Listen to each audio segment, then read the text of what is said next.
بسم الله الرحمن الرحيم. شهد الله أنه لا إله إلا هو والملائكة وأولو العلم قائما بالقسط لا إله إلا هو العزيز الحكيم. إن الدين عند الله الإسلام. صدق الله العظيم وصدق وبلغ رسوله النبي الكريم، ونحن على ذلك من الشاهدين الشاكرين والحمد لله رب العالمين. من صلى علي صلاة واحدة صلى الله عليه بها عشرا. قال رسول الله يا سيدي يا رسول الله خذ بيدي ما لي سواك ولا ألوي على أحد. يا من يقوم مقام الحمد منفردا للواحد الفرد لم يولد ولم يلد. يا من تفجرت الأنهار نابعة من إصبعيه فروى الجيش بالمدد. إني وإن سامني ضيم يربعني أقول يا سيد السادات يا سندي. أقول يا سيد السادات يا سندي. أقول يا سيد السادات يا سندي.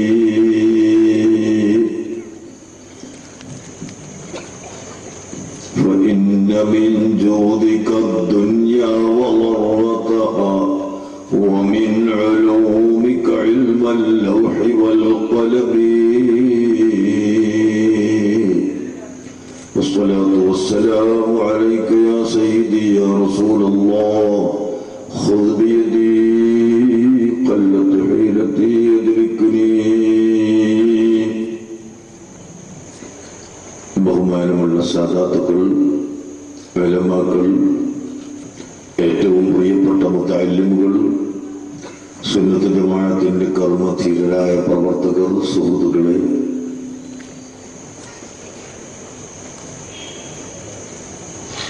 ആളുകൾ ബുദ്ധിമുട്ടിക്കുന്ന വിധത്തിൽ പ്രസംഗിക്കാൻ പാടില്ലല്ലോ. അതുകൊണ്ട് ഞാൻ നീട്ടി പറയുന്നില്ല. അതേസമയം ഈ റമദാൻ മാസത്തിൽ ഒരു പക്ഷേ ഇനി നിങ്ങൾക്ക് ഇക്കൊല്ലം വഅദ് കേൾക്കാനും എനിക്ക് പറയാനും കഴിഞ്ഞുകൊള്ളണമെന്നില്ലല്ലോ. അതിനാൽ ഒരല്പം കൂടി നീട്ടിപ്പോയാൽ വിരോധവുമില്ലെന്ന് ഞാൻ കരുതുന്നു. അതുകൊണ്ട് അല്പസമയം മാത്രം നിങ്ങളോട് സംസാരിക്കുന്നു. പരിശുദ്ധ റമദാൻ മാസം നൽകുന്ന പാഠം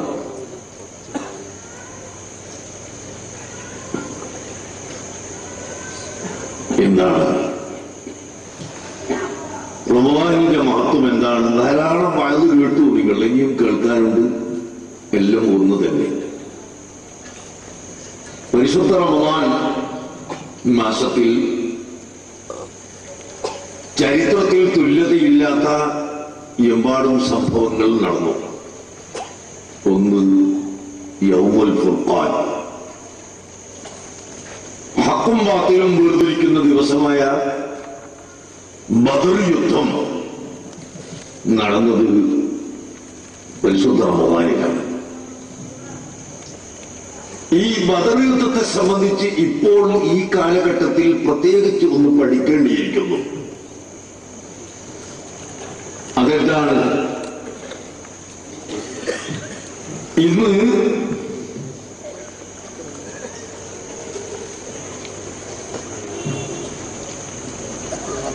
എല്ലാ സമുദായത്തിലും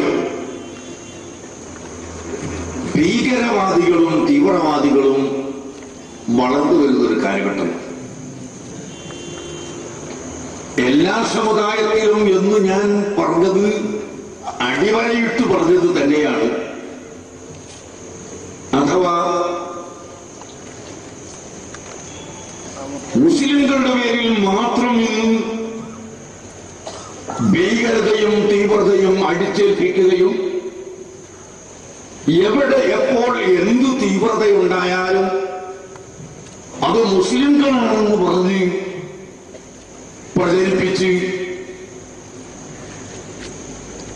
ഭീകരവാദത്തിന്റെ ഉത്തരവാദിത്വം, ഭീകരപ്രവർത്തനത്തിന്റെ ഉത്തരവാദിത്വം അത് മുസ്ലിം സമുദായത്തിന്റെ പേരിൽ മാത്രം വെച്ചു കെട്ടുകയും ആണ് ഇന്ന് ചെയ്തുകൊണ്ടിരിക്കുന്നത്. ഇത് തികച്ചും തെറ്റാണ്, തികച്ചും അബദ്ധമാണ്. ഹൈന്ദവരിൽ ധാരാളം തീവ്രവാദികളും ഭീകരന്മാരും ഉണ്ട്. ക്രിസ്ത്യാനികളിൽ എത്രയോ തീവ്രവാദികളും ഭീകരവാദികളും ഉണ്ട്. ജൂതന്മാർ ഭീകരന്മാർ തന്നെ. അതുപോലെ ജൈനനിലും ബുദ്ധനിലും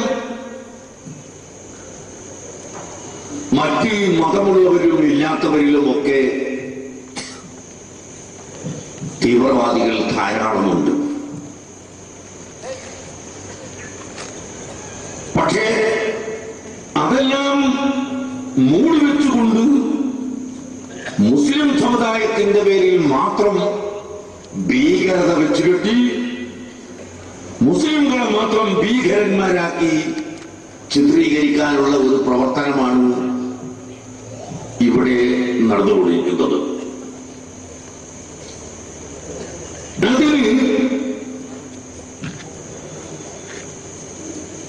പല രേഖയും ചമറ്റുണ്ടാക്കി ഉദ്ധരിക്കുന്ന കൂട്ടത്തിൽ ബദർ, ഉഹദ്, ഖൈബർ, ഖന്തക്ക് തുടങ്ങിയ യുദ്ധം ശത്രുക്കൾ എടുത്തുദ്ധരിക്കുന്നു. ബദർ യുദ്ധം നടന്നു, അത് ഭീകരതയല്ലേ? ഉഹദ് യുദ്ധം നടന്നു, അത് ഭീകരതയല്ലേ എന്ന് ചോദിക്കുകയാണ്. വാസ്തവത്തിൽ ഈ കുടുങ്ങിയ സമയത്ത് പറയേണ്ട വിഷയമല്ല ഇത്. എന്നാലും വേണ്ട വാക്കി ഞാൻ പറയുകയാണ്.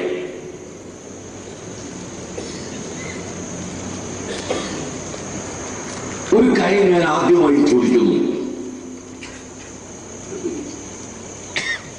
നമ്മുടെ ഇന്ത്യ രാജ്യത്ത് വൈദേശികർ കടന്നു വന്നു.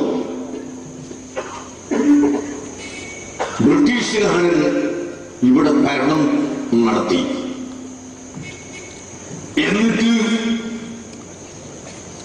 നമ്മുടെ സ്വന്തം കാശ് കൊടുത്ത് വിലക്ക് വാങ്ങിയ സ്ഥലം, പറമ്പ്, അവിടെ സ്വന്തം വീട് നിർമ്മിച്ച് താമസിച്ചു.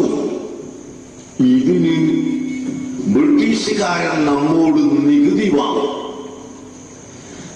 നികുതി വാങ്ങിയിട്ട് അവൻ സ്വന്തം നാട്ടിലേക്ക് അങ്ങോട്ട് അയച്ചു കൊടുക്കും. സാധുക്കളായ ജനങ്ങൾ കൊടുത്തു, ഭയപ്പെട്ടിട്ട്. പക്ഷേ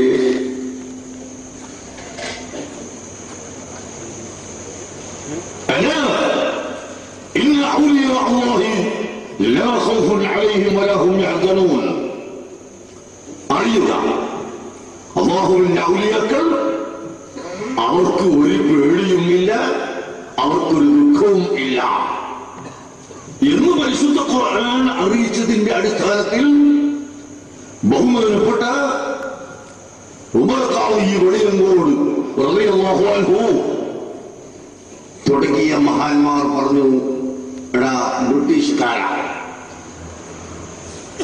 നീ വിദേശത്ത് നിന്ന് ഇവിടെ കടന്നു വന്ന് ഭരണം നടത്തി ഞങ്ങളോട് കപ്പം വാങ്ങി നികുതി വാങ്ങി നിന്റെ നാട്ടിലേക്ക് അയച്ചു കൊടുക്കുകയാണ് അല്ലേ? ഞങ്ങളത് തരില്ല, ഞങ്ങൾ നികുതി കൊടുക്കില്ല, നീ കണ്ടതുപോലെ കൂട്ടിക്കോന്ന് പറഞ്ഞു. ബഹുമാനപ്പെട്ട ഉമർ ഖാദി റളിയല്ലാഹു അൻഹുവിനെ പിടിച്ചുകൊണ്ടുപോയി ജയിലിൽ വെച്ചു. മലപ്പുറം തുക്കിടി എന്നാണ് അന്ന് പറയാറുള്ളത്. കലക്ടറുടെ സ്ഥാനത്തുള്ള തുക്കിടി അദ്ദേഹത്തിന്റെ മുമ്പിൽ കൊണ്ടുപോയി ഹാജരാക്കി. നീ നികുതി കൊടുക്കില്ലേ? ഉമർ ഖാദി റളിയല്ലാഹു അൻഹു പറഞ്ഞു, ഞാൻ തരില്ല.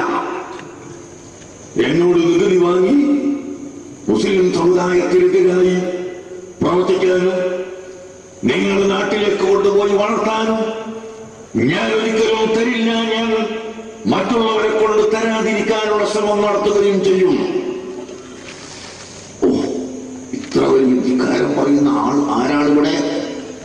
അവനെ ശരിക്കും ജയിലിൽ വെക്കണം എന്ന് തുക്കിടി ഓർഡറിട്ട് മലപ്പുറത്ത് ജയിലിൽ അടച്ചു. ജയിലിലടച്ചു. നേരം കൊടുത്ത് ഫജ്റിന്റെ വാങ്ങി കൊടുക്കുമ്പോൾ ഉമർ ഖാദി റളിയല്ലാഹു അൻഹു വന്നിട്ട് പള്ളിയിൽ നിന്ന് ദർസ് നടത്തുന്നു, ഇമാമത്തായി നിസ്കരിക്കുന്നു. തെരഞ്ഞു നോക്കുമ്പോ ജയിലിനുള്ളിൽ കാണുന്നില്ല. അങ്ങനെ തെരഞ്ഞു വന്ന് താങ്ങൂരിലെ കൊളകര പള്ളിയുടെ ചെരുവിലും വല്ലാനിയിലെ പള്ളിയിലും വെളിയങ്കോട്ട് പള്ളിയിലും അങ്ങനത്തെ പള്ളികളിലൊക്കെ ജമാഅത്തായി സുബഹിക്ക് നിസ്കരിക്കാൻ ഉമർ ഖാദി റളിയല്ലാഹു അൻഹു വരുന്നു. എല്ലാ ദിവസവും പിടിച്ചുകൊണ്ടുപോയിടും. അവസാനം പരാജയപ്പെട്ടിട്ട് ചോദിച്ചു, നീ എങ്ങനെയാണ് ഈ ജയിലിൽ നിന്ന് പുറത്തു ചാടുന്നത്? ആരാണ് നിന്നെ ഈ ജയിലിൽ നിന്ന് പുറത്തു കൊണ്ടുപോകുന്നത്?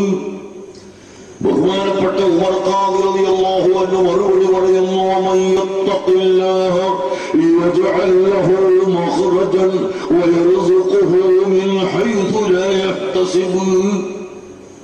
അല്ലാഹു അവന്റെ പരിശുദ്ധ ഖുർആനിൽ പഠിപ്പിച്ചത്, മൻ യത്തഖില്ലാഹ യജ്അൽ ലഹു മഖ്റജൻ.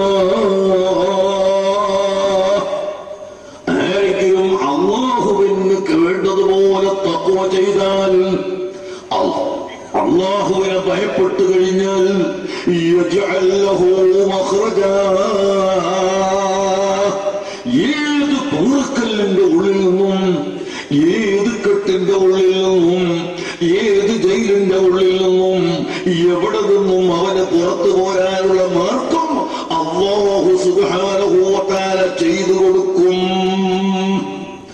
എന്ന ആയത്ത് ഓതിക്കേൽപ്പിച്ചു കൊടുത്ത്, എന്നിട്ട് ഈ ഖൗമനുണ്ടോ ആയത്തോടിയിട്ട് ഫലം? ഏതായാലും ഉമർ ഖാദി റളിയല്ലാഹു അൻഹുവിനെ വെറുതെ വിട്ടു. ഉമർ ഖാദിയെ പിടിച്ചു വെക്കാൻ കഴിയില്ല. അങ്ങനെ എത്രയോ ആളുകളുണ്ട്. ഗുണം കൂടി മസ്താൻ, ഗുണം കൂടി മസ്താൻ കേട്ടിട്ടില്ലേ നിങ്ങൾ? തഞ്ചാവൂരിലെ രാജാവ് ഒരു ദിവസം വിധിച്ചു, എന്റെ നാട്ടിൽ യാചകന്മാരുണ്ടാകാൻ പാടില്ല. എല്ലാ യാചകന്മാരെയും പിടിച്ചു കൊണ്ടുവന്നിട്ട് ഇവിടെ ഹാജരാക്കണം. മുഴുവൻ യാചകന്മാരെയും പിടിച്ചു കൊണ്ടുവന്നു. കൂട്ടത്തിൽ ഒരു യാചകനെ പോലെ ഹോട്ടലിന്റെ പിന്നിലൊക്കെ പോയി ചെറിയ ഭക്ഷണം എടുത്ത് കഴിക്കുന്ന മഹാനായ ഗുണം കൂടി അദ്ദേഹത്തെയും വിളിച്ചു കൊണ്ടുവന്നു. അവരോടൊക്കെ പറഞ്ഞ് എരിമേലിൽ യാചിക്കാൻ പാടില്ല, നിങ്ങൾക്ക് സുഖമായി ജീവിക്കാൻ ഞാൻ ഇവിടെ റൂമുകൾ തയ്യാർ ചെയ്തിട്ടുണ്ട്, ഓരോരുത്തരും ഓരോ റൂമിൽ പോയി കൊള്ളണം. എല്ലാവരെയും റൂമിലേക്ക് കടച്ചപ്പോ സന്തോഷത്തോടുകൂടെ എല്ലാവരും പോയി. നിങ്ങൾക്ക് കുടിക്കാനും തിന്നാനും താമസിക്കാനുള്ള എല്ലാ സൗകര്യവും അവിടെയുണ്ട്, എന്റെ വക ഫ്രീയാണ്, നിങ്ങൾ ഒരിക്കലും യാചിക്കാൻ പുറത്തേക്ക് നടക്കേണ്ടതില്ല. ബഹുമാനപ്പെട്ട ഗുണം കൂടി മത്താൻ പറഞ്ഞു, എനിക്ക് നിന്റെ റൂമൊന്നും വേണ്ട, ഞാൻ ഇങ്ങനെ നടന്നോട്ടെ, എന്നെ നിങ്ങൾ വെറുതെ വിടണം. എന്ന് പറഞ്ഞിട്ടും പറ്റൂല, നീ അവിടെ താമസിക്കണമെന്ന് പറഞ്ഞു. ഒരു റൂമിൽ അദ്ദേഹത്തെയും ബലമായി പിടിച്ച് അടച്ചിട്ടു. സുബ്ഹാനല്ലാഹ്. അടച്ചിട്ട് പോലീസുകാരൻ പോകുമ്പോൾ മുമ്പതിങ്ങനെ ഒരു ചെറിയ രോമം താടിയിൽ നിന്നിങ്ങനെ എടുത്തിട്ട് കാണിച്ചു കൊടുത്ത് രാജാവിനോട് ഒരു വിവരം പറയണം. എന്റെ ഈ കയ്യിൽ കാണുന്ന രോമമില്ലേ, ആ രോമത്തിന് പോലും രാജാവിനെ ഞാൻ വിലവെക്കുകയില്ല. അവന്റെ കൊട്ടാരം എനിക്ക് വേണ്ട, അവന്റെ സുഖങ്ങൾ എനിക്ക് വേണ്ട എന്ന് നിങ്ങളൊരു വിവരം പറഞ്ഞേക്കണം. ഏതായാലും ഇത്ര വലിയ ധിക്കാരിയെ അടച്ചിടുന്നത് പറ്റില്ലെന്ന് കണ്ട് അവർ ശക്തമായി അടച്ചിട്ട് പൂട്ടി. ആ റൂമിന്റെ ഉള്ളിൽ സുന്ദരിയായ പെണ്ണും കണ്ണും ഭക്ഷണവും സൗകര്യങ്ങളും ഒക്കെ കൊടുത്തുകൊണ്ട് അടച്ചുപൂട്ടി. ഇവന്റെ ധൈര്യം നമുക്കൊന്ന് കാണാം. സുബ്ഹാനല്ലാഹ്. നേരം വെളുത്ത് വാതിൽ വന്ന് തുറന്ന് എല്ലാവരെയും തുറന്നു നോക്കുമ്പോ മറ്റുള്ള റൂമിലുള്ള മുഴുവൻ മിസ്കിന്മാരും അവിടെയുള്ള എല്ലാം ഉപയോഗിച്ചിട്ടുണ്ട്. ഗുണം കൂടി മസ്താനെ കാണുന്നില്ല. ഗുണം കൂടി മസ്താൻ എന്ന് പറഞ്ഞാൽ തമിഴ്നാട്ടിൽ തമിഴ് ഭാഷയിൽ പാട്ട് പാടിയിട്ട് വലിയ കവിയാണ്. എല്ലാ കവിതയുടെ അവസാനം ഗുണം കൂടി കൊണ്ടാൽ എന്നാണ് ആ എല്ലാ കവിതയുടെയും അവസാനം ഉണ്ടാകുക. അതുകൊണ്ടാണ് ഗുണം കൂടി എന്ന് പറയുന്നത്. അങ്ങനെ ഗുണം കൂടി മസ്താൻ റളിയല്ലാഹു അൻഹുവിനെ കാണാനില്ല. എന്റെ വിഷയം കുറച്ച് പരന്നുപോയി, ഞാൻ വിവേചനത്തിൽ എത്തൂലേ. ഏതെങ്കിലും ആവട്ടെ, കാണാനില്ല. എല്ലാവരും ജയിൽവാർമാര് മുഴുവൻ പേടിച്ച് പറിച്ച് രാജാവ് ഞങ്ങളെ ഉദ്യോഗം പോകുമോ, ഞങ്ങളെ കൊല്ലുമോ എന്നൊക്കെ കരുതി അങ്ങനെ എല്ലാവരും പരിഭ്രമിച്ചു നിൽക്കുന്നു. രാജാവും നിൽക്കുന്നു. സമയത്തതാ ഗുണം കുടിമത്താൻ കയ്യിന്റെ അടിയിൽ ഒരു രോമവും വെച്ചുകൊണ്ട് മശിരിയൻപതും മശിരിയൻപതും മശിരിയൻപതും മശിരിയൻപത് എന്ന് പറഞ്ഞിട്ട് മശിരി പറയാൻ മുടിയുന്ന ഈ മുടി എന്ന് പറയുന്ന സാധനം എന്റെ കയ്യിലുള്ള മുടി അത് കൊണ്ടുപോയി ആ മുടി നിന്റെ ഈ ലോകമൊട്ടാകെ കൂടിയാൽ എന്റെ മുടിയോട് തുല്യമല്ല എന്ന് പറഞ്ഞിട്ട് ഈ ഗുണം കൂടിക്കൊണ്ടാകുന്ന പാട്ടും പാടിയിട്ട് അങ്ങനെ വരുമ്പോൾ രാജാവും കൂട്ടരും ഞെട്ടിപ്പോയി. ബഹുമാനപ്പെട്ട ഗുണം കൂടി മത്താനെ വിളിച്ചിട്ട് രാജാവ് രഹസ്യമായി കൊണ്ടുപോയി ചോദിച്ചു, നീ ഈ വലിയ റൂമിന്റെ ഉള്ളിൽ നിന്ന് എങ്ങനെ പുറത്തുപോയി? അവര് പറയുന്നു, ഞാനത് പോയത് എങ്ങനെയെന്ന് പറയണമെങ്കിൽ ഷഹാദത്ത് കലിമ ചൊല്ലി ഇസ്ലാം മതം സ്വീകരിച്ചോ. ഇസ്ലാം മതം സ്വീകരിച്ചാൽ മാത്രമേ ഞാനത് പറഞ്ഞാൽ നിനക്ക് മനസ്സിലാവുള്ളൂ, അതിന് മുമ്പ് പറഞ്ഞാൽ മനസ്സിലാവൂല. അപ്പൊ രാജാവ് പറഞ്ഞു, എന്നാലും ഒന്ന് പറഞ്ഞു തരൂ, അത് മനസ്സിലായാൽ ഞാൻ വിശ്വസിച്ചു കൊള്ളാം. ഞാൻ ബഹുമാനപ്പെട്ടവർ പറഞ്ഞു, എന്നെ നിർബന്ധിച്ച് ഇസ്ലാമാക്കുന്ന പണിയൊന്നും ഇടല്ല, നിനക്ക് വേണമെങ്കിൽ ഇസ്ലാമായിക്കോ, ഞാൻ പറഞ്ഞു തരാം. അതേ നേരത്തെ പറഞ്ഞ ആയത്ത് തന്നെ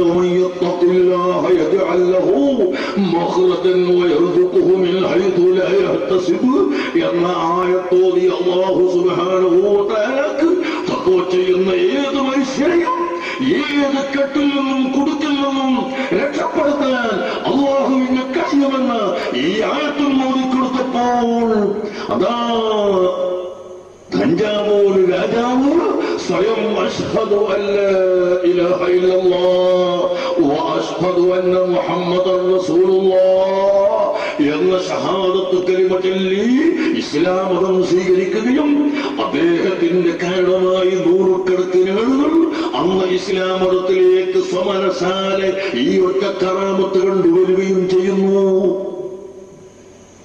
പ്രിയപ്പെട്ട യുവാക്കളെ, സുഹൃത്തുക്കളെ, അല്ലാഹുവിനെ പേടിക്കുന്നവർക്ക് അങ്ങനെയാണ്. ഞാൻ പറഞ്ഞു വന്ന വിഷയം നിങ്ങളോട് മറന്നുപോയോ? അങ്ങനെ ബഹുമാനപ്പെട്ട ഉമർ റളിയല്ലാഹു അൻഹുവിനെ പിടിച്ചുവെച്ച ബ്രിട്ടീഷുകാരൻ, അതാ വിഷയം അതാണ്. ഉമർ റളിയല്ലാഹു അൻഹുവിനെ പിടിച്ചു വെച്ചിട്ട് ജയിലിലിട്ട ബ്രിട്ടീഷുകാരൻ ഇവിടെ ഭരണം നടത്തുമ്പോൾ ആ ബ്രിട്ടീഷ് ഭരണത്തിനെതിരായി ഇന്ത്യ രാജ്യത്തുള്ള മുഴുവൻ ജനങ്ങളും സമരം ചെയ്തു. ഹിന്ദുക്കളും മുസ്ലിങ്ങളും എല്ലാവരും സമരം ചെയ്തു. ബ്രിട്ടീഷുകാരനെ ആട്ടി ഓടിച്ചു. ഇത് ഭീകരവാദമാണോ? ആണോ? ഇത് ഭീകരവാദമാണെന്ന് പറഞ്ഞാൽ ഗാന്ധിജി ഭീകരവാദിയാണെന്ന് പറയേണ്ടി വരും. മൗലാന മുഹമ്മദ് അലി ഭീകരവാദിയാണെന്ന് പറയേണ്ടി വരും. മൗലാന ഷൗക്കത്ത് അലി ഭീകരവാദിയാണെന്ന് പറയേണ്ടി വരും. ഇന്ത്യയിലുള്ള മുഴുവൻ ജനങ്ങളും ഭീകരവാദികളാണെന്ന് പറയേണ്ടി വരും. ഒരിക്കലും അല്ല. എന്തുകൊണ്ട് ഭീകരവാദിയല്ല? ഞങ്ങളുടെ രാജ്യമായ ഇന്ത്യയിൽ ഞങ്ങൾക്ക് ജീവിക്കാൻ സ്വാതന്ത്ര്യമുണ്ട്. ഞങ്ങളുടെ ആശയം പറയാൻ സ്വാതന്ത്ര്യമുണ്ട്, ഞങ്ങളുടെ ആശയം പ്രചരിപ്പിക്കാൻ സ്വാതന്ത്ര്യമുണ്ട്, ഞങ്ങൾക്ക് ഏതു നിൽക്കും ജീവിക്കാൻ ഞങ്ങളുടെ നാട്ടിൽ സ്വാതന്ത്ര്യമുണ്ട്.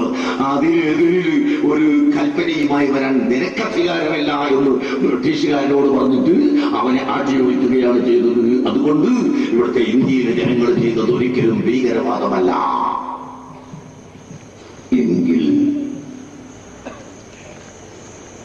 എങ്കിൽ ഹബീബായ മുഹമ്മദ് റസൂലുള്ളാഹി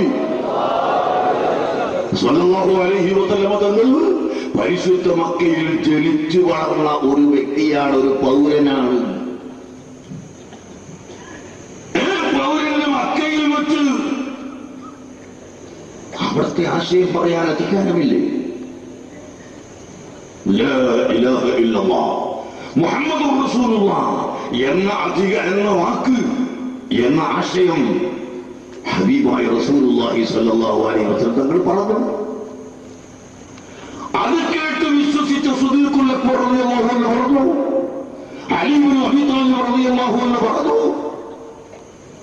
അങ്ങനെ ആളുകൾ പറയുന്നു. അപ്പോൾ മക്കയിലെ മുശ്രിക്കീങ്ങളുടെ വാദം എന്തായിരുന്നു?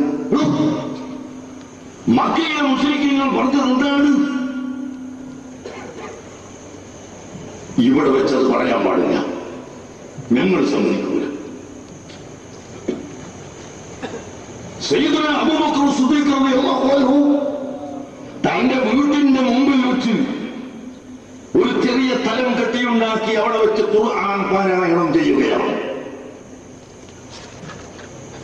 കൃതാനന്ദകരമായ രീതിയിൽ ഖുർആൻ പാരായണം ചെയ്യുമ്പോൾ ആ ഖുർആൻ കേൾക്കാൻ വേണ്ടി നാടിന്റെ നാനാഭാഗത്തു നിന്നും സ്ത്രീകളും കുട്ടികളും വയസ്സന്മാരും ഇങ്ങനെ തടിച്ചുകൂടാൻ തുടങ്ങി.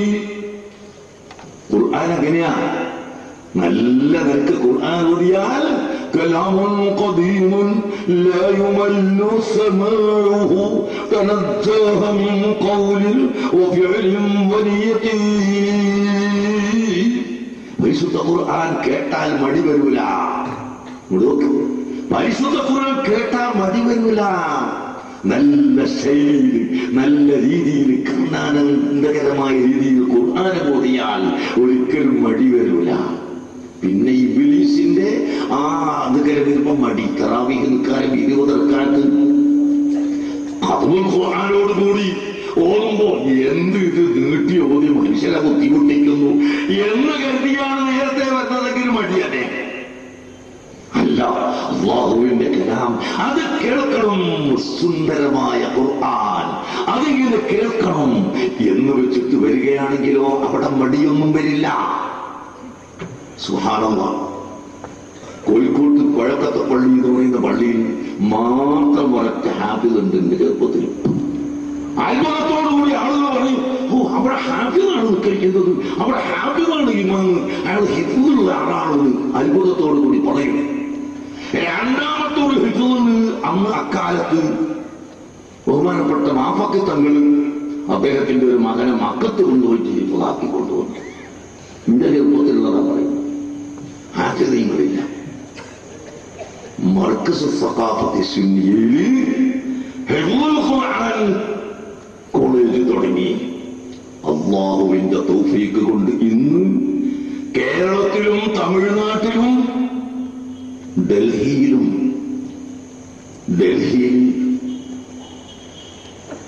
യുഎഇയുടെ അംബാസിഡർ, ഡൽഹിയിലുള്ള അംബാസിഡർ, അദ്ദേഹത്തിന്റെ വീട്ടിൽ ഇന്ത്യയിലുള്ള മുഴുവൻ അംബാസിഡർമാർക്ക് മാത്രം നിസ്കരിക്കാനുള്ള ഒരു സ്ഥലമുണ്ട്. അവിടെ തറാവീഹിന് ഇമാമത്ത് നിൽക്കുന്നത് നമ്മൾ മർക്കസിൽ നിന്ന് പഠിച്ചൊരു ഹാഫിളാണ്. കഴിഞ്ഞ കൊല്ലം പറഞ്ഞേറ്റ് കൊടുത്ത് ഇക്കൊല്ലാണ് നേരത്തെ തന്നെ അയക്കണമെന്ന് പറഞ്ഞ് ഇക്കൊല്ലം വായിച്ചു.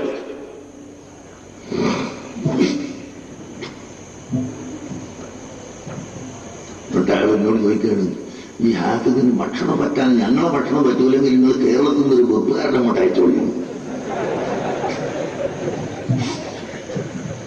അതൊന്നും വേണ്ട, ഭക്ഷണം നിങ്ങൾ വെച്ചത് ഭക്ഷണം കൊടുത്താൽ മതി.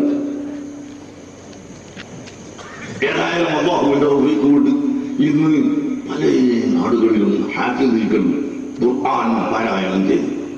ഖത്മുൽ ഖുർആനോടുകൂടി നടക്കുകയാണ്. ഇന്ന് ഞാൻ വരുന്നത് കോഴിക്കോട്ട് ചെറുകുട്ടിനുള്ളിൽ നമ്മളുണ്ടാക്കിയ 3 നില വലിയ പള്ളി. ആ പള്ളിയിൽ ഖത്മുൽ ഖുർആൻ കഴിഞ്ഞിട്ടാണ് ഞാൻ വരുന്നത്. എല്ലാ സ്ഥലത്തും ഇന്ന് ജനങ്ങൾക്ക് ആകർഷണീയമായവർക്ക് ഓതിക്കൊടുത്ത്, അതാണ് ഞാനിപ്പോ ഇവിടെ ഓതിയ കാര്യങ്ങളോട് ആ നീട്ടി ഓതിയ ഓത്ത് പോരാ, നിക്കൈക്കും പോകുന്ന പോലെ ഒന്ന് ഓതണമെന്ന് പറഞ്ഞു ഞാൻ ഓദിപ്പിച്ചത്. നിങ്ങൾ അടുത്ത കൊല്ലത്തൊക്കെ അത് മനസ്സിലാക്കാനായി. ഇതിൽ പങ്കെടുക്കാത്തവരും ഉണ്ടാവുമല്ലോ. റാവിക്കും എങ്ങനെയാ ഓതല്? ഇങ്ങനെ ഓതാണെങ്കിൽ പഠിത്തോടെ നേരെ കൊടുത്തു പോകുമല്ലോ എന്ന് വിചാരിച്ചിട്ട് ആരും വരൂല. അപ്പൊ അതുകൊണ്ട് അതിൽ ഓതുന്ന ഹദർ അല്ലെങ്കിൽ മുതവസിത്ത് ലോസത്ത് ഇതൊക്കെ പറയുന്ന ഈ ഓത്തം കൂടി ഒന്ന് ഓതിയിട്ട് കേൾക്കട്ടെ എന്ന് വെച്ചിട്ടാണ് ഞാൻ കാര്യത്തെ കൊണ്ട് അങ്ങനെ കുറച്ച് നോവിച്ചത്. ഏതായിരുന്നാലും പരിശുദ്ധ ഖുർആൻ പാരായണം ചെയ്യുന്നത് ഏറ്റവും സന്തോഷകരമാണ്. ഞാൻ എന്താ പറഞ്ഞ ഒരു വിഷയം പറഞ്ഞോ? എന്താ പറഞ്ഞത്? മൃത്താദിയൊക്കെ കഴിഞ്ഞു അവിടെ മുമ്പോട്ട് പോകുന്നു. സയ്യിദുന അബൂബക്കർ സിദ്ദീഖ് റളിയല്ലാഹു അൻഹു തന്റെ വീട്ടിന്റെ മുമ്പിൽ വെച്ച് ഖുർആൻ ഓതാൻ തുടങ്ങിയപ്പോൾ സ്ത്രീകളും കുട്ടികളും വയസ്സന്മാരും ഒക്കെ ഇങ്ങനെ തടിച്ചുകൂടാൻ തുടങ്ങി. വെറും ഓത്ത് കേൾക്കാൻ വേണ്ടി തടിച്ചുകൂടാൻ തുടങ്ങി. അപ്പം മുശ്രിക്കീങ്ങൾക്ക് ബേജാറായി. ഈ ഓത്തിന്റെ ശബ്ദവും ശൈലിയും കേട്ടിട്ട് ആളുകൾ തടിച്ചുകൂടി അവരൊക്കെ ഇസ്ലാമായി പോകുമോ എന്ന് പേടിയായിട്ട് സിദ്ദീഖ് റളിയല്ലാഹു അൻഹുവിനെ തടസ്സപ്പെടുത്താൻ വന്നു. ഖുർആൻ ഓതാൻ സമ്മതിക്കില്ലെന്ന് പറഞ്ഞു. അങ്ങനെ മക്കയിൽ വെച്ച് കലിമത്തു തൗഹീദ് പറയാൻ സമ്മതിക്കില്ല, ഖുർആൻ ഓതാൻ സമ്മതിക്കില്ല, ഇസ്ലാമത പ്രബോധനം ചെയ്യാൻ സമ്മതിക്കില്ല, സ്വന്തം ആശയം പറയാൻ സമ്മതിക്കില്ല എന്ന് പറഞ്ഞതാര്? മക്ക മുശ്രിക്കീങ്ങൾ. അപ്പൊ അവരാണ് ഭീകരന്മാർ, അല്ലേ? അവരാണ് ഭീകരവാദികൾ. അല്ലാഹുവിന്റെ റസൂൽ അവരെ മേൽ അടിച്ചമർത്താൻ പോയിട്ടില്ല, അവരെ നിർബന്ധിച്ച് മുസ്ലിമാക്കാൻ പോയിട്ടില്ല. അങ്ങനെ അവർ കഴിയുന്ന എല്ലാ എതിർപ്പുകളും എതിർത്ത് അല്ലാഹുവിന്റെ റസൂലിനെ എന്തെല്ലാം എതിർപ്പാണ് അവർ ചെയ്തത്, ആ എതിർപ്പ് മുഴുവനും ചെയ്ത് അതിനുശേഷം അല്ലാഹു സുബ്ഹാനഹു വ തആല ഹബീബായ റസൂലുള്ളാഹി സ്വല്ലല്ലാഹു അലൈഹി വസല്ലം തങ്ങളെ മദീനയിലേക്ക് പോകാൻ പറഞ്ഞതനുസരിച്ച് അവിടുന്ന് പോയി. മദീനയിലേക്ക് പോയി. പിന്നെന്നല്ല, പോക്കിയതല്ല. ചില ആളുകൾ അങ്ങനെ പറയും, മക്ക മുസ്ലിമീങ്ങൾ ആട്ടി ഓടിച്ചു മദീനയിലേക്ക്. അല്ലാഹുവിന്റെ റസൂലിനെ ആട്ടി ഓടിക്കാൻ ലോകത്ത് ഒരു ശക്തിക്കും സാധ്യമല്ല. മനസ്സിലായോ? അല്ലാഹുവിന്റെ റസൂൽ ആട്ടി ഓടിക്കലല്ല. അല്ലാഹുവിന്റെ റസൂൽ പോയി, അല്ലാഹുവിന്റെ കൽപ്പന വന്നപ്പോൾ പോയി. ആ പോയതോടുകൂടി ഇവര് കരുതി മുഹമ്മദിന്റെതെല്ലാം കഴിഞ്ഞു, ആ ശല്യം അങ്ങോട്ട് തീർന്നു കിട്ടിയിരുന്നു. പക്ഷേ തീരുകയല്ല. മദീനത്തേക്ക് ചെല്ലുമ്പോൾ തന്നെ തലഅൽ ബദ്റു അലൈനാ മിൻ സനിയ്യത്തിൽ വദാ വജബ അശ്ശുക്റു അലൈനാ മാ ദഅ ലില്ലാഹി ദാ എന്നിങ്ങനെ പറഞ്ഞിട്ട് പദ്യം ചൊല്ലി ബൈത്തും ചൊല്ലി മദീനക്കാര് വന്ന് റസൂലുള്ളാഹിനെ സ്വീകരിക്കുന്നു. എന്നിട്ട് ഞങ്ങളുടെ വീട്ടിൽ വന്ന് താമസിക്കണം, ഞങ്ങളുടെ വീട്ടിൽ ഇറങ്ങണമെന്ന് പലരും ആവശ്യപ്പെടുന്നു. അല്ലാഹുവിന്റെ റസൂൽ പറയുന്നു, അല്ലാഹു എവിടെയാണ് കൽപ്പിക്കുന്നത് അവിടെ പോകും. ബഹുമാനപ്പെട്ട അബൂ അയ്യൂബ് അൻസാരി റളിയല്ലാഹു അൻഹുവിന്റെ വീട്ടിന്റെ മുമ്പിലെത്തിയപ്പോൾ അവിടുന്ന് കയ്യിൽ സഞ്ചരിച്ച ഒട്ടകം അവിടെ മുട്ടുകുത്തി. അവിടെ ഇറങ്ങാൻ അല്ലാഹുവിന്റെ കൽപ്പനയുണ്ടായി. അങ്ങനെ ചുരുക്കി പറയട്ടെ, മദീനയിൽ ചെന്നതോടുകൂടി ഇസ്ലാം മതമത അങ്ങനെ പ്രചരിച്ച് വളർന്നു വരുന്നു. ധാരാളം ആളുകൾ ഇസ്ലാം മതത്തിലേക്ക് കടന്നു വരുന്നു. യുദ്ധം ചെയ്തിട്ട് കടന്നു വന്നതല്ല. മനസ്സിലായോ? യുദ്ധം ചെയ്തിട്ട് കടന്നു വന്നതല്ല. അങ്ങനെ ഇസ്ലാം വളർന്നു പന്തലിക്കുമ്പോൾ ഈ ശത്രുക്കൾക്ക് അസൂയ കൂടുകയാണ്. അങ്ങനെയാണ് ഈ ശത്രുക്കളുടെ സ്വഭാവം. കുറേ എതിർത്ത് നോക്കി നമുക്ക് ഒരു വിജയവുമില്ല, എന്നാൽ ഇനി നമ്മളൊന്ന് ഒഴിഞ്ഞു കളയാം എന്ന് തോന്നുമോ? ഈ ശത്രുക്കൾക്ക് തോന്നൂല. അവർ ചത്തുകൊണ്ടു വരെ അവർക്ക് എതിർപ്പ് തന്നെയാണ്. ഏത് ശത്രുവിന്റെയും അതാണ്. ആ നിലക്ക് ഹബീബായ റസൂലുള്ളാഹി സ്വല്ലല്ലാഹു അലൈഹി വസല്ലം തങ്ങളെ ഇവിടുന്ന് കൊല്ലണം, സഹാബത്തിനെ കൊന്നൊടുക്കണം, നശിപ്പിക്കണം, അതിനൊരു യുദ്ധം തന്നെ വേണം എന്ന് തീരുമാനിക്കുകയും ആ യുദ്ധം നടത്തുമ്പോൾ ആയുധങ്ങൾ ശേഖരിക്കുന്നതിനേക്കാൾ കൂടുതൽ വേണ്ടത് ഭക്ഷണം ആണ്. ഭക്ഷണം ശരിക്ക് കഴിച്ച് ആരോഗ്യമുണ്ടെങ്കിൽ കല്ലെടുത്തെങ്കിലും എടുത്തിട്ടെറിയാൽ ഫലസ്തീൻകാർ കല്ലെടുത്ത് എറിയാനായിപ്പോ. അതുകൊണ്ട് ഭക്ഷണം ആദ്യം ശേഖരിക്കാം, എന്നിട്ട് ആയുധം ഉണ്ടാക്കാം, എന്നിട്ട് നമുക്കൊന്ന് തുടങ്ങാം എന്നവർ തീരുമാനിച്ചു. അങ്ങനെ കുറേയധികം ആളുകൾ ഷാമിലേക്ക് കച്ചവടത്തിന് അയച്ചു.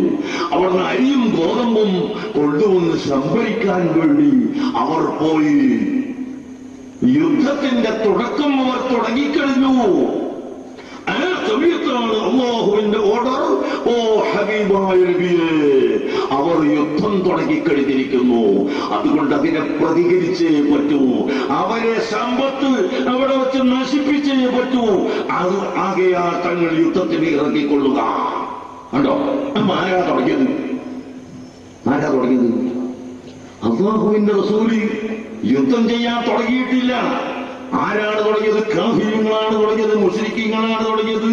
അല്ലാഹു സൂറത്ത് തൗബയിൽ പറയുന്നതിലല്ലേ, അലാ തുഖാതിലൂന ഖൗമൻ നകതു ഐമാനഹും വഹമ്മു ബിഇഖ്റാജിർ റസൂലി വഹും ബദഊകും അവ്വല മർറത്തിൻ. പരിശുദ്ധ ഖുർആൻ പറയുന്നു, അലാ തുഖാതിലൂന, നിങ്ങൾ യുദ്ധം ചെയ്യുന്നില്ലയോ, ഖൗമൻ, ഒരു ജനവിഭാഗത്തോട്, നഖതു ഐമാനഹും, അവരുടെ സത്യം, അവരുടെ വാഗ്ദത്വം, അവരുടെ തീരുമാനം, ആ ഉടമ്പടി, അതിനെ അവർ പൊളിച്ചു കളയുകയും അതിനെ ഇല്ലാതെയാക്കുകയും, വഹമ്മു ബിഇഖ്റാജിർ റസൂലി, അല്ലാഹുവിന്റെ റസൂലിനെ നാടുകടത്തണമെന്ന്, റസൂലുള്ളാഹിനെ ഇവിടെ വെക്കാൻ പാടില്ല എന്ന് അവർ തീരുമാനിക്കുകയും ചെയ്തു. വഹും ബദഊകും, ചെറുപ്പക്കാരെ നിങ്ങൾ ശരിക്കും മനസ്സിലാക്കി വെക്കണം. പരിശുദ്ധ ഖുർആൻ ഇങ്ങനെ യുദ്ധത്തിന്റെ ആഹ്വാനം ചെയ്യുന്നു, യുദ്ധം നടത്താൻ വേണ്ടി പറയുന്ന ഖുർആനാണ്. അതുകൊണ്ട് ഖുർആനിൽ ചില ആയത്തുകളെ തിരുത്തി എഴുതണം. ഖുർആൻ ഇവിടെ ഭീകരവാദം പഠിപ്പിക്കുന്നു, തീവ്രവാദം പഠിപ്പിക്കുന്നു, മുസ്ലിമീങ്ങൾ യുദ്ധ കൊതിയന്മാരാണ് എന്നൊക്കെ പറയുന്ന ആളുകൾ ഇവിടെയുണ്ട്. അത് മുസ്ലിമീങ്ങളെ കൂട്ടത്തിലും ചിലരുണ്ട്. അതുകൊണ്ടാണ് ഞാൻ ഈ ആയത്ത് നിങ്ങളെ കേൾപ്പിക്കുന്നത്. അള്ളാഹു പറയുന്നു, വഹും, ആ കുഫാറുകൾ, ബദഊകും, അവരാണ് നിങ്ങളോട് യുദ്ധം ചെയ്യാൻ തുടങ്ങിയത്. അവ്വല മർറത്തിൻ, ആദ്യമായി യുദ്ധം ചെയ്യാൻ അവരാണ് തുടങ്ങിയത്, നമ്മളല്ല തുടങ്ങിയത്. അങ്ങനെ ആദ്യമായി യുദ്ധം ചെയ്യാൻ അവർ തുടങ്ങുകയും യുദ്ധത്തിലൂടെ അല്ലാഹുവിന്റെ ഹബീബിനെയും അവിടുത്തെ അനുയായികളെയും ഉന്മൂലനം ചെയ്യാനും നാമാവശേഷമാക്കാനും നശിപ്പിക്കാനും കരുതിയ അവരോട് യുദ്ധം ചെയ്യുന്നില്ലയോ? അതഖ്ശൗനഹും, അവരെയും പേടിച്ചു നിൽക്കുകയോ? നിങ്ങൾ ഒരിക്കലും നിങ്ങൾ പേടിക്കേണ്ടതില്ല. വല്ലാഹു അഹഖു അൻ തഖ്ശാഹു, അല്ലാഹുവിനെയാണല്ലോ പേടിക്കേണ്ടത് എന്ന് പറഞ്ഞുകൊണ്ട് ഈ പ്രതികരിക്കാൻ അള്ളാഹുവിനെയും അള്ളാഹുവിന്റെ റസൂലിനെയും എതിർത്ത്, റസൂലുള്ളാഹിന്റെ അനുയായികളെ എതിർത്ത്, റസൂലുള്ളാഹിന്റെ അനുയായികളെ കൊന്നൊടുക്കി ഇസ്ലാം മതം ഇവിടെ നശിപ്പിക്കാൻ ശ്രമിച്ച ആളുകളോട് ആണ് ഇസ്ലാം യുദ്ധം ചെയ്തിട്ടുള്ളത്. ബദർ യുദ്ധത്തിന്റെ സാഹചര്യം അതാണ്, ഉഹദ് യുദ്ധത്തിന്റെ സാഹചര്യം അതാണ്, തബൂക്കിന്റെയും ഖന്തക്കിന്റെയും ഖൈബറിന്റെയും സാഹചര്യം അതാണ് എന്ന് ഞാൻ ഓർമ്മപ്പെടുത്തുന്നു. അങ്ങനെ പരിശുദ്ധ റമളാനും ബദർ യുദ്ധവും നമ്മെ പഠിപ്പിക്കുന്ന ഒരു പാഠം, അത് ഭീകരവാദത്തിനെതിരെ, ബദർ യുദ്ധം ഭീകരതക്കെതിരെ, പരിശുദ്ധ റമളാൻ ഭീകരതക്കെതിരെ, അതാണ് നമുക്ക് നൽകുന്ന പാഠം.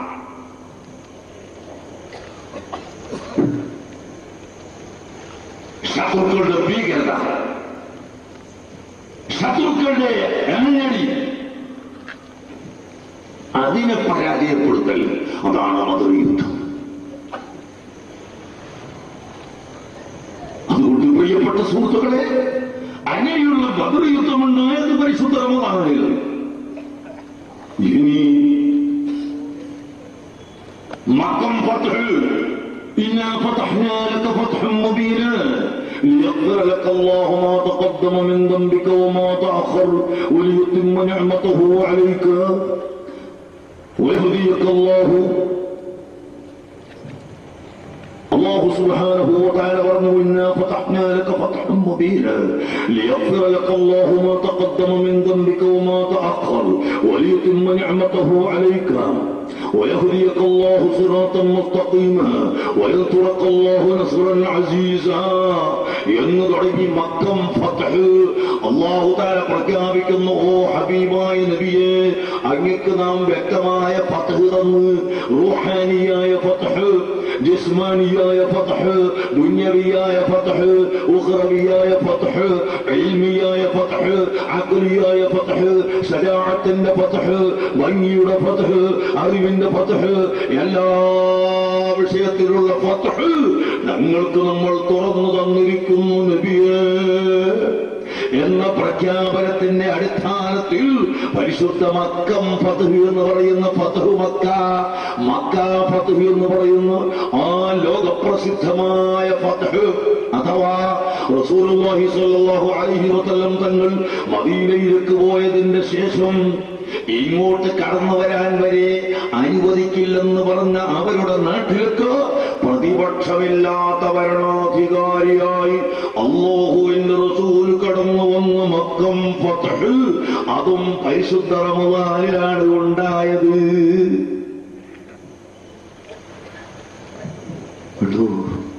ലൈലത്തുൽ ഖദ്റിന്റെ പരിശുദ്ധ നിങ്ങൾ കേട്ടു. 1000 മാസത്തെക്കാൾ പുണ്യമായ ഒറ്റ രാത്രി. അല്ലാഹു തആല ഈ ഒറ്റ രാത്രി കൊണ്ടോട്ടിക്കാർക്ക് മാത്രം കൊടുക്കുന്നതല്ല. ഇപ്പോൾ പകൽ സമയമാണ് അമേരിക്കയിൽ, നല്ല നട്ടുച്ച സമയമാണ് അമേരിക്കയിൽ. ഇപ്പൊ ളുഹ്ർ നിസ്കരിക്കാൻ തുടങ്ങാണ്. എല്ലാ മുസ്ലിമീങ്ങളും അമേരിക്കയിൽ ഇപ്പൊ നോമ്പ് നോറ്റുകൊണ്ടിരിക്കുകയാണ്. ഈ അമേരിക്കക്കാരനും അല്ലാഹു തആല ലൈലത്തുൽ ഖദ്ർ എന്ന ഒരു രാത്രി കൊടുക്കുന്നുണ്ട്. 6 മാസം പകലും 6 മാസം രാത്രിയുമായ രാജ്യങ്ങളുണ്ട്. അവിടെയും ലൈലത്തുൽ ഖദ്ർ എന്ന് പറയുന്ന ഒരു പ്രത്യേക രാത്രി, പ്രത്യേക സമയം അല്ലാഹു തആല അവർക്കും കൊടുത്തിട്ടുണ്ട്. ഇഷ്കാലാക്കി സംശയങ്ങൾ ഉണ്ടാക്കി മുസ്ലിം സമുദായത്തിൽ ഇങ്ങനെ നശിപ്പിക്കുന്ന കുറെ കൂട്ടരുണ്ട് ഇവിടെ. നമ്മുടെ കേരളത്തിലാണ് കുറച്ചധികം ഇങ്ങനെ സംശയം ഉണ്ടാക്കുക. ലൈലത്തുൽ ഖദ്ർ, പിന്നെ അമേരിക്കക്കാർക്കൂടെ ലൈലത്തുൽ ഖദ്ർ, അവിടെ പകലല്ലേ? ഇവിടെ രാവാകുമ്പോ അവിടെ പകൽ,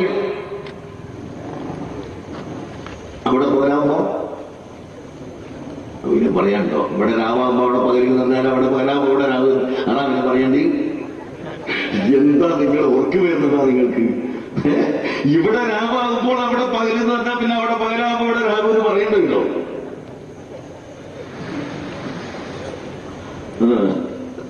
ഇവിടെ പകലാകുമ്പോൾ അവിടെ രാവ്, ഇവിടെ രാവാകുമ്പോൾ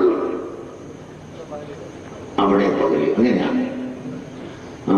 ഇപ്പൊ രാത്രി 12:30 മണിയായി. അമേരിക്കയിൽ കാലിഫോർണിയയിൽ ഇപ്പോൾ പകൽ 12:30 മണിയാണ്. അമേരിക്കയിൽ തന്നെ മറ്റു ചില സ്ഥലത്ത് 1-2 മണിക്കൂർ വ്യത്യാസമുള്ള സ്ഥലമുണ്ട്. ഏതായാലും ലോകം അങ്ങനെയാണ്. ഇപ്പോ സുലൈമാനോട് ചോദിച്ചോക്കി, നമുക്ക് മാസപ്രതി ഒന്ന് ഏകീകരിച്ചുകൂടാ? എന്തൊരു മോശമാണ്. ഇങ്ങനെ തിരുവനന്തപുരത്ത് ഒന്ന്, മംഗലാപുരത്ത് വേറെ ഒന്ന്, ബോംബെയിൽ വേറെ ഒന്ന്, ഇങ്ങനെ ലോകത്ത് ഇങ്ങനെ വ്യത്യസ്തപ്പെട്ട ഒരു രീതിയിൽ മാസപ്രതിയാകുന്നത് മോശമല്ലേ? നമുക്ക് വലിയ വലിയ ആളുകൾ 10-25 ആളുകൾക്ക് മർക്കസിൽ വന്നു. അപ്പോഴത്തെ സുന്നിയുണ്ട്, സുന്നി അല്ലാത്തവരുണ്ട്. എന്തിനാ? മാസപ്പിറവി ഏകീകരിക്കാൻ വേണ്ടി എന്നോട് പറയാനാ വന്നത്. ഏതായാലും അവര് വന്നപ്പോ ഞാൻ അൽഹംദുലില്ലാഹ് അല്ലാഹുവിനെ സ്തുതിച്ചു. രണ്ട് കാരണം കൊണ്ട് സ്തുതിച്ചത്. ഒന്ന്, മർക്കസ് ഇവർക്കൊന്ന് കണ്ടല്ലോ, ഇങ്ങനെ ഒരു പേപ്പറുണ്ട് എന്നൊക്കെ നമ്മളിവിടെ പഠിക്കേണ്ടത് അവർ കണ്ടല്ലോ എന്നുള്ളവർക്ക് ഞാൻ അൽഹംദുലില്ലാഹ് പറഞ്ഞു. രണ്ടാമത്തത്, ഇവർക്കൊക്കെ ഒരു ധാരണ ഉണ്ട്, ഇങ്ങനത്തെ വലിയ വലിയ കൂട്ടർക്ക് ചിലർക്ക് എല്ലാവർക്കും അല്ല കേട്ടോ, ഈ തലക്കെട്ടും താടിയൊക്കെ ആയിട്ട് നടക്കുന്ന ഞങ്ങൾക്ക് ദുനിയാവിന്റെ കാര്യവും സൂര്യന്റെ കാര്യവും ചന്ദ്രന്റെ കാര്യവും ഇതൊന്നും അറിയില്ല എന്നൊരു ചെറിയ ധാരണയുണ്ട്. അതൊന്നും തിരുത്തി കൊടുക്കാനും ഒന്നുമായി. കാരണം ഞാനും സുലൈമാൻ ഉസ്താദും പഠിച്ചത് ഓക്കെ ഉസ്താദിന്റെ ശിഷ്യന്മാരാ ഞങ്ങൾ. ഓക്കെ ഉസ്താദിനെ പോലെ സൂര്യനും ചന്ദ്രനും നടക്കുന്ന ഗോളശാസ്ത്രം അറിയുന്ന ഒരു മനുഷ്യൻ അദ്ദേഹത്തിന്റെ ഹയാത്ത് കാലത്ത് ഇവിടെ ഉണ്ടായിട്ടില്ല. അത്ര വലിയ പണ്ഡിതനാണ്. നിങ്ങൾക്കറിയോ? നിങ്ങൾ വിചാരിച്ച് നിൽക്കാത്തത് പറഞ്ഞു ചേർത്ത് മാത്രം പറയാനേ പഠിച്ചിട്ട് പോകുന്നു. അല്ല, ഗോളശാസ്ത്രം നന്നായി പഠിച്ച് നിരവധി ആളുകൾക്ക് പഠിപ്പിച്ചു കൊടുത്തു. ഉസ്താദിന്റെ ആ ദർസിന്റെ അവർ ഞാനിങ്ങനെ ആലോചിക്കും, ഇവിടെ സൂര്യൻ, അവിടെ ഒരു നക്ഷത്രം വേറെ, ആ സൂര്യനിൽ നിന്ന് ഒരു നക്ഷത്രത്തിലേക്ക് ഇങ്ങനെ ഒരു വര കൊണ്ടുപോയി, അവിടുന്ന് പിന്നെ നിന്റെ തലയിലേക്ക് ഒന്ന് ഇങ്ങനെ കൊണ്ട് കൊണ്ടുവന്ന് പിന്നൊന്ന് ഇങ്ങനെ കൊണ്ട് കൊണ്ടുപോയി. ഇപ്പോൾ ഉണ്ടായ ത്രികോണം അത് ഏതാണ്? മുസല്ലത്ത് ത്രികോണം. അത് ഏത് തരത്തിലുള്ള ത്രികോണമാണ്? അതിന്റെ കോണുകൾ, അതിന്റെ പേരെന്ത്? സാവിയ. അതിനെന്താണ് പറയുക? ഇതിങ്ങനെ ചോദിച്ച് തൊട്ടടുത്ത അധ്യായത്തിലേക്ക് കടക്കുന്ന വിഷയം ഈ വിദ്യാർത്ഥിയെ കൊണ്ട് മറുപടി പറയിപ്പിച്ച് ഇങ്ങനെ ആവാൻ പറ്റുള്ളൂ എന്ന് പറയിപ്പിക്കുമ്പോ വായിച്ചു രണ്ടാമത്തെ അധ്യായം ആ നിലക്ക് വായിച്ച് പഠിപ്പിക്കുന്ന, ഗോളശാസ്ത്രം പഠിപ്പിക്കുന്ന ഒരു വലിയ പണ്ഡിതനാണ് ഉസ്താദുൽ അസാദീദ് സൈനുദ്ദീൻ കുട്ടി ഉസ്താദ്. അള്ളാഹു അവരുടെ ഖബറിനെ പ്രകാശിപ്പിച്ചു കൊടുക്കട്ടെ. അവരെ കൂടെ അള്ളാഹു നമ്മളെയും റസൂലുള്ളാഹിന്റെ ജിവാറിൽ ഒരുമിച്ച് കൂട്ടിത്തരുമാറാകട്ടെ. പ്രിയപ്പെട്ട സഹോദരങ്ങളെ, അതുകൊണ്ട് അവിടൊക്കെ അറിയുന്ന അത്ര അറിയില്ലെങ്കിൽ ദിവസമൊക്കെ ഞങ്ങൾക്കും അറിയാം. അപ്പൊ ഇവർക്ക് ഞങ്ങൾക്കൊന്ന് പഠിപ്പിച്ചു കൊടുക്കണമെന്ന് എനിക്കൊരു ആഗ്രഹമായി അള്ളാഹു താൻ ചെയ്ത നിയമത്താണ്. അപ്പൊ ഇവർ വന്നിട്ട് മാസപ്രതി നമുക്ക് ഏകീകരിച്ചൂടെ, എല്ലാ സ്ഥലത്തും നോമ്പ് നോക്കലും നോക്കിയിൽ ഒരു ദിവസമാക്കിക്കൂടെ എന്ന് ചോദിച്ചു. അപ്പൊ ഞാൻ അദ്ദേഹത്തോട് എനിക്കൊരറിയാത്ത കോലത്തിൽ ഞാനിപ്പോ ചോദിച്ചു, ഇപ്പോ മക്കത്ത് സമയത്തിനായി അത് ഇവിടെ 3 മണിയാകുമ്പോൾ മക്കത്ത് 2.5 മണിക്കൂർ പിന്നിട്ടിട്ടാണ് അവിടെ. ഇവിടെ 6 മണിക്ക് നമ്മൾ നോമ്പ് തുറക്കുമ്പോൾ മക്കയിൽ 3.5 മണി സമയമാണ്. ആ സമയത്ത് നോമ്പ് തുറക്കാൻ പറ്റുമോ മക്കക്കാർക്ക്? ഇല്ല. രാവിലെ 6 മണിക്ക് 5 മണിക്ക് നമ്മൾ സുബഹി നിസ്കരിക്കുമ്പോൾ മക്കയിൽ അവിടെ 2.5 മണിയാണ്. ഈ 2.5 മണിക്ക് അവർക്ക് സുബഹി നിസ്കരിക്കാൻ പറ്റുമോ? അത് പറ്റില്ല. അപ്പോൾ എല്ലാ നാട്ടിലും ഉദിക്കലും അസ്തമിക്കലും ഒരുപോലെയല്ല എന്ന് വ്യക്തമായിരിക്കെ ഈ ഉദിപ്പിന്റെ മേൽ ബന്ധപ്പെട്ട മാസപ്പിറവി അതെങ്ങനെ ഏകീകരിക്കാൻ കഴിയും എന്ന് ഞാൻ അവരോട് ചോദിച്ച് വിശദമായി കുറെ പറഞ്ഞ് മനസ്സിലാക്കി കൊടുത്തപ്പോ അവർ പറയുന്നത് അത് ശരി തന്നെയാണ്, അങ്ങനെ ഏകീകരിക്കാൻ കഴിയില്ല. എന്നാൽ പിന്നെ ഞങ്ങൾക്ക് ഒരു സംശയമുണ്ട്, ഈ ദൂരദർശിനി വെച്ചിട്ട് ടെലസ്കോപ്പ് വെച്ചിട്ട് ഒരു മാസപ്രവി മാസം കണ്ടാൽ ഉറപ്പിക്കാവോ? ദൂരദർശിനി എനിക്ക് തീരെ അതിനെപ്പറ്റി അറിഞ്ഞൂടാ. ഞാൻ ചോദിച്ചു, ദൂരദർശിനി എന്ന് പറഞ്ഞാൽ എത്ര ദൂരം കാണും നിങ്ങളെ ദർശിനി കൊണ്ട്? അപ്പൊ ഒരാൾ പറഞ്ഞു അത് പല വിധത്തിലുണ്ട്.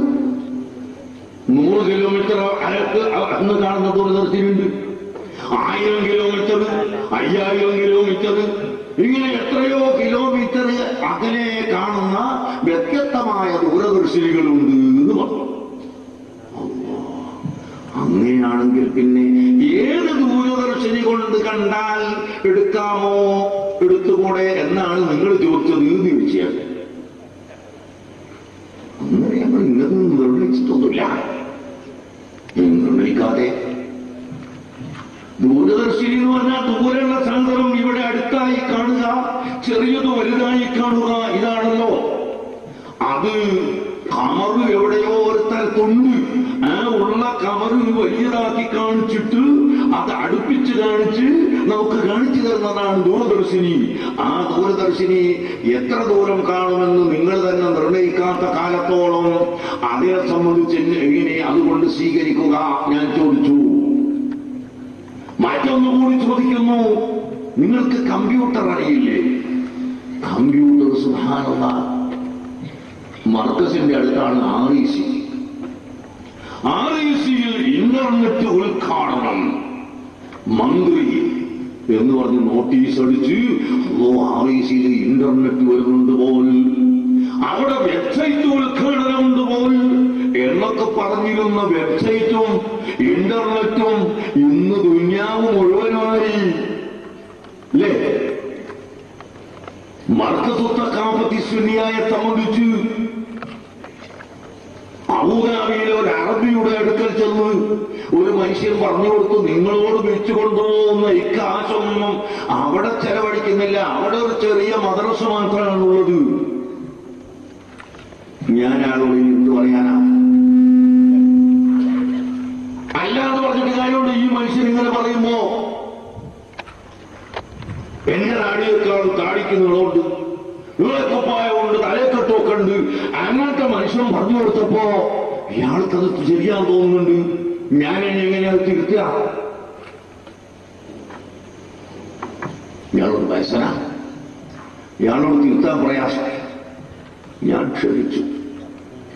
രാത്രി വീണ്ടും പോയി ഞാൻ അയാളുടെ വീട്ടിൽ, അയാളും മക്കളും എല്ലാം കൂടി ഇങ്ങനെ ഇരിക്കുന്ന ഒരു സമയമുണ്ട്, ടെലിവിഷൻ നോക്കിയിട്ടിരിക്കുന്ന ഒരു സമയമുണ്ട്. ആ സമയത്ത് ഞാൻ പോയിട്ട് മകനോട് ചോദിച്ചു, മകനെ ഇതില് വെബ്സൈറ്റ് ഉണ്ടോ? ഉണ്ട്. എന്നാൽ ഒരു കാര്യം 2 മിനിറ്റ്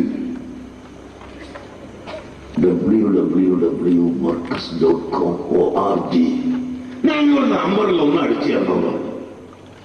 അടിച്ചു നോക്കുമ്പോ വെബ്സൈറ്റിൽ നമ്മളെ മർക്കസ് മുഴുവനുണ്ട്.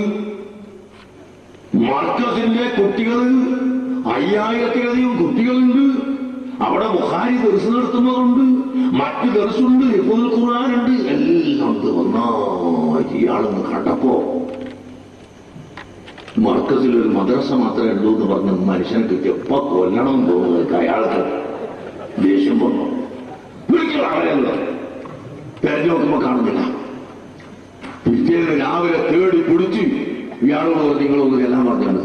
അയാൾ കേൾക്കുന്നത് വലിയ സംഭാവന കൊടുക്കാൻ വേണ്ടി വിളിച്ചാൽ ചെന്നിട്ട് ഈ വെബ്സൈറ്റ് പറഞ്ഞു വെച്ചിട്ട് മർക്കസ് ഇങ്ങനെ ഇയാൾക്കൊന്ന് കാണിച്ചു കൊടുത്തിട്ട് പറഞ്ഞ്, നിങ്ങളല്ലേ പറഞ്ഞു ഒരു മദ്രസയേ ഉള്ളൂ. അത് പണ്ടത്തെ കഥ ഞാൻ പറഞ്ഞെന്ന് പറയും. ഇയാൾ വേഗം ഇറങ്ങി പോന്നാല് ഇപ്പൊ അടികൊള്ളുന്നുള്ള പേടിയോട്. മാന്യ സഹോദരങ്ങളെ, അങ്ങനെ ഇപ്പോ എല്ലാ സ്ഥലത്തും വെബ്സൈറ്റും അതും ഇതും ഒക്കെ നടന്ന കാലം, ഇന്റർനെറ്റിന്റെ കാലം. ഞാൻ എന്തേ പറഞ്ഞത്? എറണാകുളത്ത് ആര് വന്നവരോട് എന്താ പറഞ്ഞത്? ഞാൻ ചോദിച്ചു, ഈ കമ്പ്യൂട്ടർ വന്ന കാലത്തുള്ള കമ്പ്യൂട്ടർ ഇപ്പൊ ഇവിടെ ഉണ്ടോ? അതൊക്കെ വലിച്ചെറിയല്ലേ? പഴയത് മുഴുവനും വലിച്ചെറിയാം. ഇപ്പൊ പുതിയതിങ്ങനെ വരികയാണ്. അതുപോലെ ദൂരദർശിനി ഇന്ന് ഉപയോഗിക്കുന്നത് നാളെ പറ്റില്ല. അങ്ങനെ വന്ന് ലോകത്ത് എവിടെ കമറുണ്ടെങ്കിലും ചന്ദ്രനുണ്ടെങ്കിലും അതിനെ കാണുന്ന ഒരു വെബ്സൈറ്റ് വരുമ്പോ, ഒരു ദൂരദർശിനി വരുമ്പോൾ, അന്ന് ദൂരദർശിനിയോട് നോക്കി മാസം കണ്ടാൽ നോമ്പ് തോൽക്കണമെന്ന് പറയുന്നുവെങ്കിൽ കൊല്ലത്തോട് കൊല്ലവും നോമ്പ് തോൽക്കേണ്ടി വരുമല്ലോ എന്ന് പറഞ്ഞപ്പോഴാണ് ഇവർക്ക് കാര്യം മനസ്സിലാവുന്നത്. പ്രിയപ്പെട്ട മുഅ്മിനീങ്ങളെ, ചെറുപ്പക്കാരെ, വിവരമില്ലാത്തവരെ പറഞ്ഞ് ധരിപ്പിക്കുന്നത് എന്ന സ്വഭാവമാണിത്. ഞാൻ നിർത്തട്ടെ, ഒരു നീണ്ട വാക്കുകൂടി പറഞ്ഞ് നമുക്ക് നിർത്താം. എന്നാൽ അങ്ങനെ ദൂരദർശിനിയോ മറ്റൊരു ദർശിനിയോ വെച്ചൊന്നും മാസപ്രതി കൊണ്ട് ആക്കാൻ പാടില്ല. ഇന്ന് ഏതോ പടുജാഹിലീങ്ങളായ ഒരു കൂട്ടര് നോമ്പായി പ്രഖ്യാപിച്ചിട്ടുണ്ട് നാളെ. അല്ലാതെ നാളെ രാവിലെ, നാളെല്ലാം ഇന്ന് തന്നെ, ശരിയാ 12 മണി കഴിഞ്ഞല്ലോ. പെരുന്നാളായിട്ട് ഇന്ന് 12 മണി കഴിഞ്ഞല്ല. അപ്പൊ ഇന്ന് പെരുന്നാളായിട്ട് പ്രഖ്യാപിച്ച മനുഷ്യന്മാരുണ്ട്. കണക്ക് കൂട്ടിയിട്ട് അല്ലാഹുവിന്റെ ഹബീബ് പറഞ്ഞു,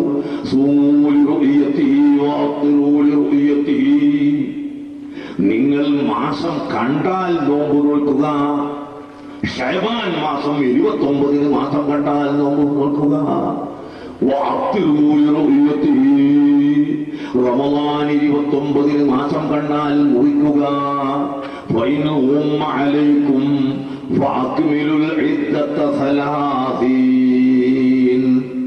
മാസം ഉദിച്ചോ ഇല്ലേ എന്ന നോട്ടമൊന്നുമില്ല. നിങ്ങൾ കണ്ടോ കണ്ടില്ലേ, കണ്ടാൽ നിങ്ങൾ നോമ്പ് നോക്കണം, പെരുന്നാൾ കഴിക്കണം. കണ്ടില്ലെങ്കിൽ നിങ്ങൾ 30 പൂർത്തിയാക്കണം. ഹബീബായ റസൂലുള്ളാഹി സല്ലല്ലാഹു അലൈഹി വസല്ലം തങ്ങൾ പറഞ്ഞു.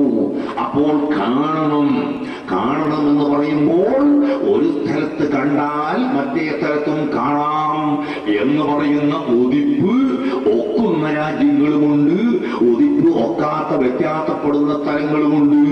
അതുകൊണ്ട് മഹാന്മാരായ പണ്ഡിതന്മാര് പറഞ്ഞു, ഉദിപ്പ് വ്യത്യാസപ്പെടാത്ത ഒരു സ്ഥലത്ത് കണ്ടാൽ ആ വ്യത്യാസപ്പെടാത്ത സ്ഥലത്തൊക്കെ അത് ബാധകമാണ്. ഉദിപ്പ് വ്യത്യാസപ്പെട്ട സ്ഥലത്താണ് എങ്കിൽ അവിടെ കണ്ടത് ഇങ്ങോട്ട് എടുക്കാൻ പാടില്ല. മക്കത്ത് കണ്ടത് ഇങ്ങോട്ട് എടുക്കുന്നില്ലല്ലോ, മദീനത്ത് കണ്ടത് ഇങ്ങോട്ട് എടുക്കുന്നില്ലല്ലോ.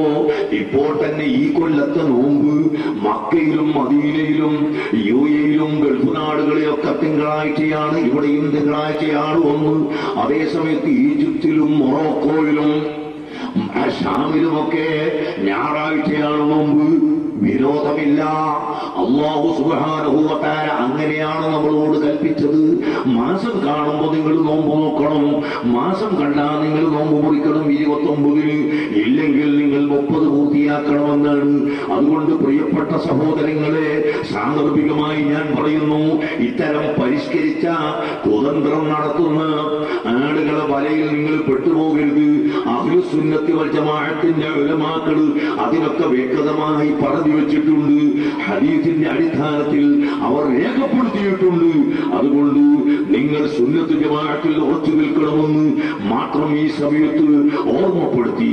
ബഹുമാനപ്പെട്ട പരിശുദ്ധ റമളാൻ മാസം ഞാൻ പറഞ്ഞു വന്നത് ഹബീബായ മുഹമ്മദുർ റസൂലുള്ളാഹി സല്ലല്ലാഹു അലൈഹി വസല്ലം തങ്ങളുടെ മഹത്വം തെളിയിക്കാൻ, അവിടത്തെ ഉന്നതമായ സ്ഥാനം കാണിക്കാൻ.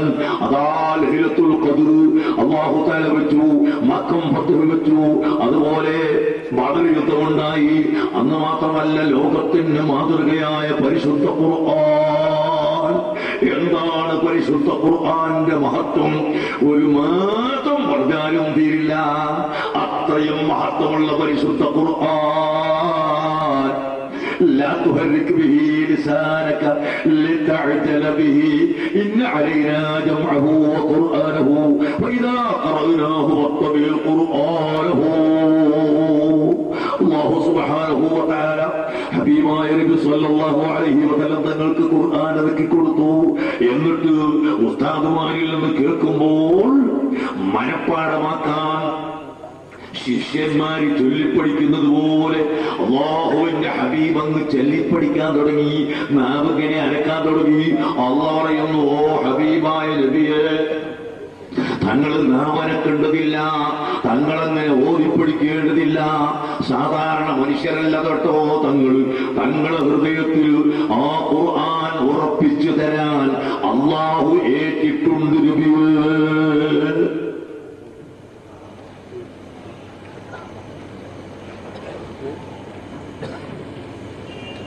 എന്നിട്ട് ആവശ്യം വരുമ്പോൾ ആ ഖുർആൻ ഓതാനുള്ള കഴിവും അല്ലാഹു തന്നെ തരുന്നതാണ് നബിയേ.